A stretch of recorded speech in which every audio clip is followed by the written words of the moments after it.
خدا ابرام کو بلاتا ہے۔ اور خداوند نے ابرام سے کہا کہ تو اپنے وطن اور اپنے ناطے داروں کے بیچ سے اور اپنے باپ کے گھر سے نکل کر اس ملک میں جا جو میں تجھے دکھاؤں گا، اور میں تجھے ایک بڑی قوم بناؤں گا اور برکت دوں گا اور تیرا نام سرفراز کروں گا، سو تو باعث برکت ہو۔ جو تجھے مبارک کہیں ان کو میں برکت دوں گا، اور جو تجھ پر لعنت کرے اس پر میں لعنت کروں گا، اور زمین کے سب قبیلے تیرے وسیلے سے برکت پائیں گے۔ سو ابرام خداوند کے کہنے کے مطابق چل پڑا، اور لوط اس کے ساتھ گیا۔ اور ابرام 75 برس کا تھا جب وہ ہاران سے روانہ ہوا، اور ابرام نے اپنی بیوی ساری اور اپنے بھتیجے لوط کو اور سب مال کو جو انہوں نے جمع کیا تھا، اور ان آدمیوں کو جو ان کو ہاران میں مل گئے تھے ساتھ لیا، اور وہ ملک کنعان کو روانہ ہوئے اور ملک کنعان میں آئے۔ اور ابرام اس ملک میں سے گزرتا ہوا مقام سکم میں مورا کے بلوت تک پہنچا۔ اس وقت ملک میں کنعانی رہتے تھے۔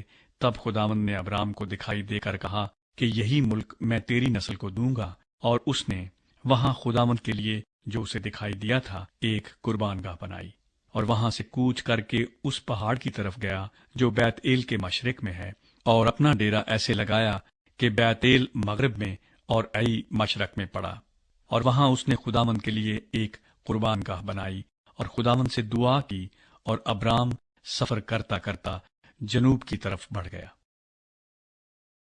ابرام مصر میں۔ اور اس ملک میں کال پڑا، اور ابرام مصر کو گیا کہ وہاں ٹکا رہے، کیونکہ ملک میں سخت کال تھا۔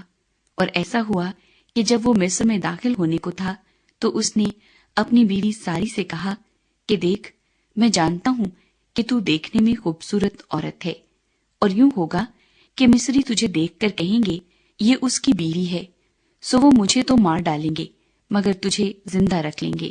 سو تو یہ کہہ دینا کہ میں اس کی بہن ہوں، تاکہ تیرے سبب سے میری خیر ہو اور میری جان تیری بدولت بچی رہے۔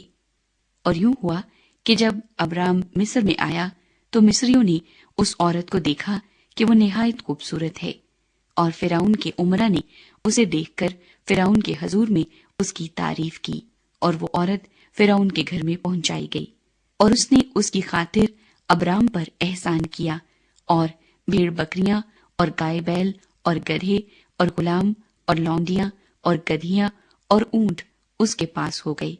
پر خداوند نے فرعون اور اس کے خاندان پر ابرام کی بیوی ساری کے سبب سے بڑی بڑی بلائیں نازل کی۔ تب فرعون نے ابرام کو بلا کر اس سے کہا کہ تو نے مجھ سے یہ کیا کیا؟ تو نے مجھے کیوں نہ بتایا کہ یہ تیری بیوی ہے؟ تو نے یہ کیوں کہا کہ وہ میری بہن ہے؟